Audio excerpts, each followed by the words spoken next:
I think the devil loves it when we are just kind of carefree and maybe even careless when we approach our marriages, when we're not intentional about guarding our marriages.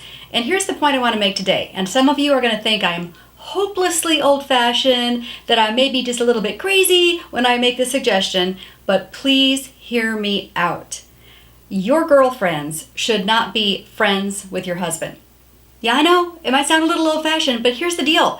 When your girlfriends start talking to your husband about maybe the woes going on in their own life or something happening in their own marriage, and maybe they're picking the brain of your husband to get his advice, and if it's just the two of them talking, or if he's even talking to her on the phone, maybe not even face to face, there's a bonding that starts to happen as he's being a good listener and maybe offering some sage wisdom, and she's starting to feel connected to him, and he's starting to feel a little empathy and compassion for her, and an emotional bond is slowly being woven between the two of them.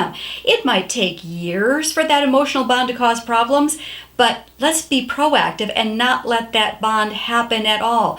Your girlfriends should not be friends with your husband. I mean, I'm not saying that he can't ever say hello and you can't do things together as couples. That's great. But I would seriously sit down with your husband and talk about boundaries that you will both have about talking with members of the opposite sex, especially when it comes to their marriage, their personal problems. Your husband, even though he might be terribly wise, should not be the counselor, the informal counselor for your girlfriends. You know what I mean?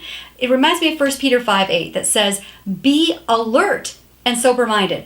Your enemy, the devil, prowls around like a roaring lion seeking someone to devour." He would love to slowly weave a connection between your husband and one of your girlfriends, and then danger lies ahead. Trust me, I've seen it happen before.